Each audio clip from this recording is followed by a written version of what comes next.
President. Senator from Louisiana. Thank you, Mr. President.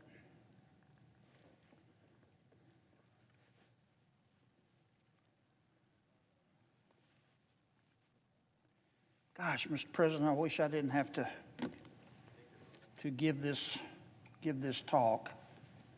I think it's a bipartisan observation that unfortunately Americans are paying a lot more for just about everything. I asked my staff to put together some inflation numbers, and they're just breathtaking. Gasoline up 50%. Rental cars up 42.9%. You need a used car or truck, they're up 26%. A turkey, 20.2%. Bacon, 20.2%. Beef, 20.1%. Pork chops, 15.9%. Bedroom furniture, 12% higher than last year. Eggs, 11.6% up. Televisions, up 10%. Frozen fruits and vegetables, up 7.5%. Chicken, up 8.8%. Shoes, up 8%. Baby food, up 8%. Children's clothes, up 7.6%, and I could keep going. Unbelievable. Now, Mr. President, I believe in calling them like I see them.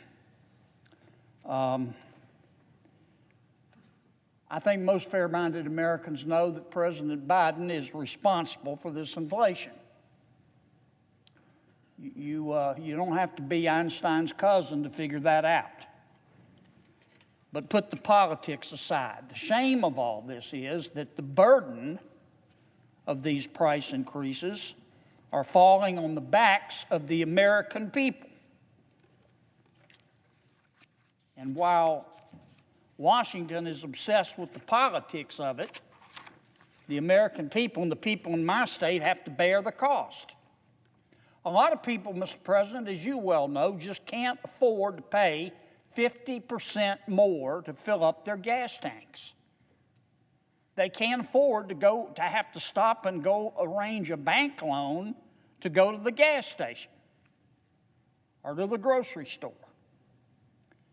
And unfortunately for Americans in my state and your state and across the country, here with winter coming on, the cost of heating homes is also going up, just in time for temperatures to fall. So the cost of heating is going up and the temperatures are going down.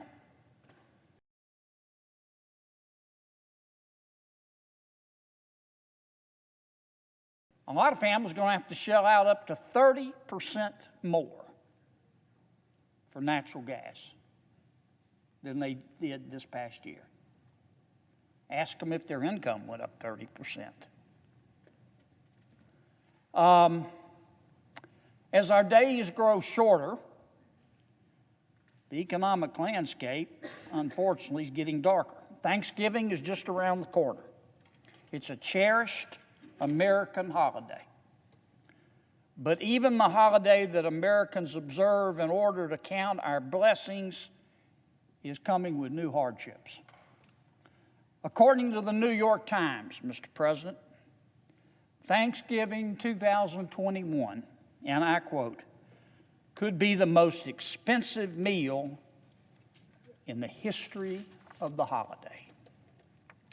As I just mentioned a few seconds ago, frozen turkey is going to set you back 20% more than it did last year. If you want to enjoy, you like gravy with your turkey, well, get ready to pay 7% more for gravy. Maybe you don't eat meat. Maybe you're a vegan. Well, unfortunately, frozen vegetables are also going to cost you about 7 to 7.5% more. And the high prices only apply if you can find the food in the supermarkets. Some of these food products you can't find, you can't even find on Google with Google. There's no guarantee that the cranberry sauce and the sweet potatoes will be in stock come dinner time. Now, this is America. This is 2021. This isn't the Soviet Union 30, 40, 50 years ago. My God. Washington ought to hide his head in a bag. Now, the official general inflation rate is 6.2% higher than it was last October. And that happens to be the largest increase in over 30 years.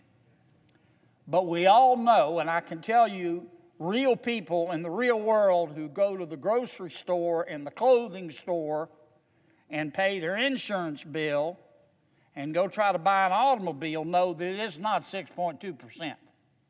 It is a lot higher.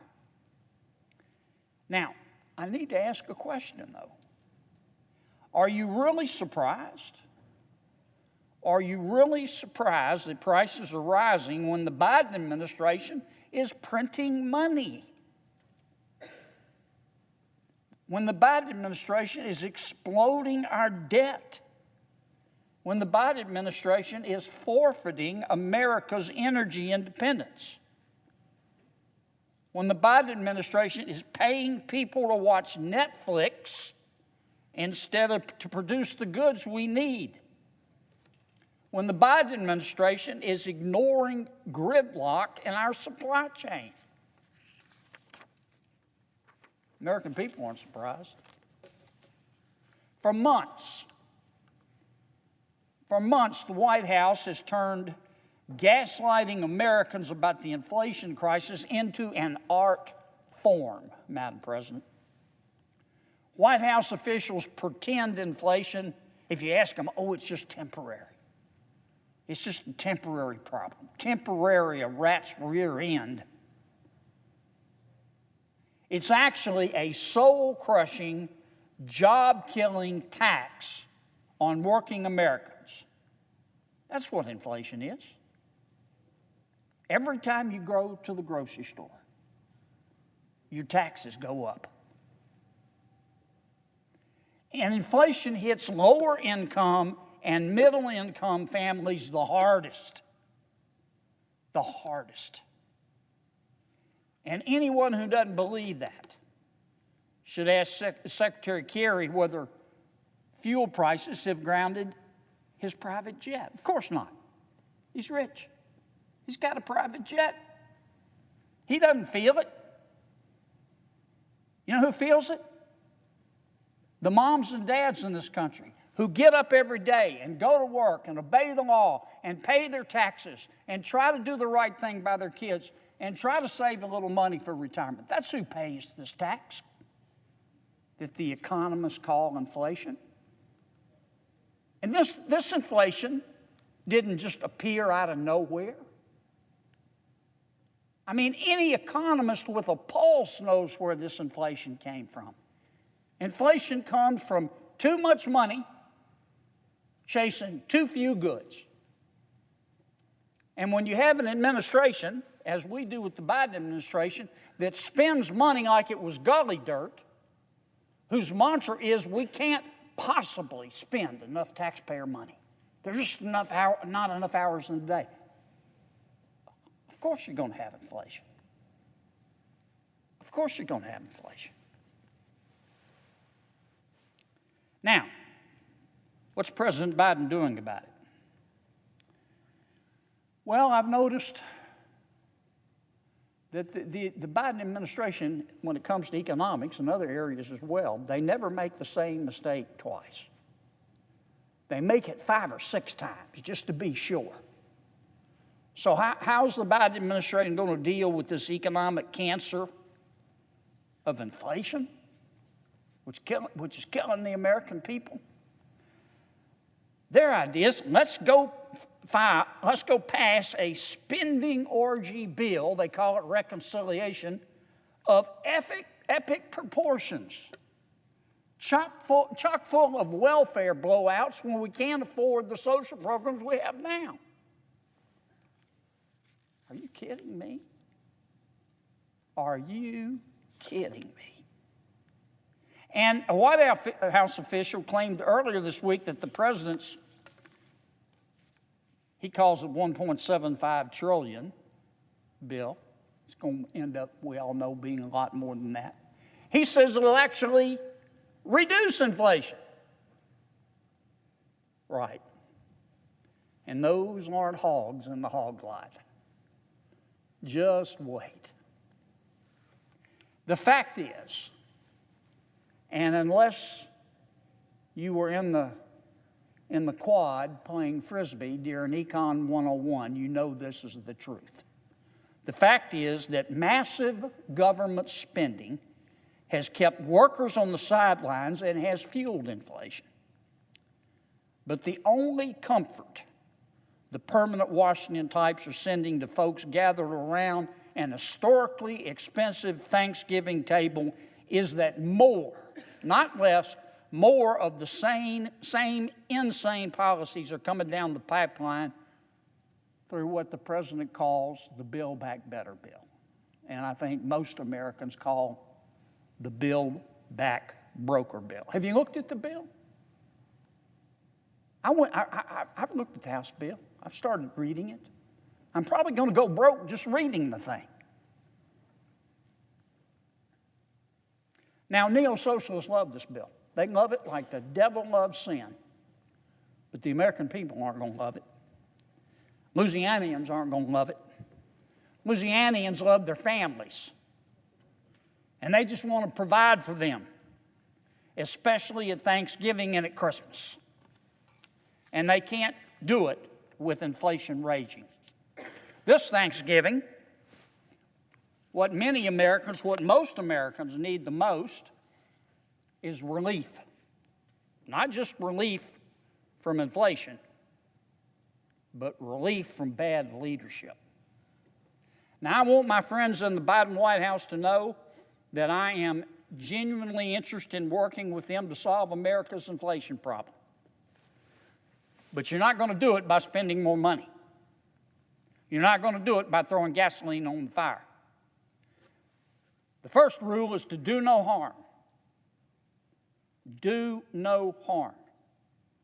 And by that I mean that my Democratic friends should stop trying to ram this multi-trillion-dollar tax and spend bill through Congress. And they should stop it for two reasons. Americans don't want it, and Americans can't afford it. So, this Thanksgiving, Madam President, and I hope you have a good one, I hope my Democratic friends will give up on tying millstones around the neck of the American economy. I hope they will give up fueling inflation with another extremist spending orgy bill. And if they would do that, if they would just do that, Americans could sit down to eat next Thursday and give thanks that compassion and common sense have finally prevailed in Washington, D.C., where, frankly, on most issues, common sense is illegal. Madam President, I suggest the absence of a quorum. The clerk will call the roll. Ms. Baldwin.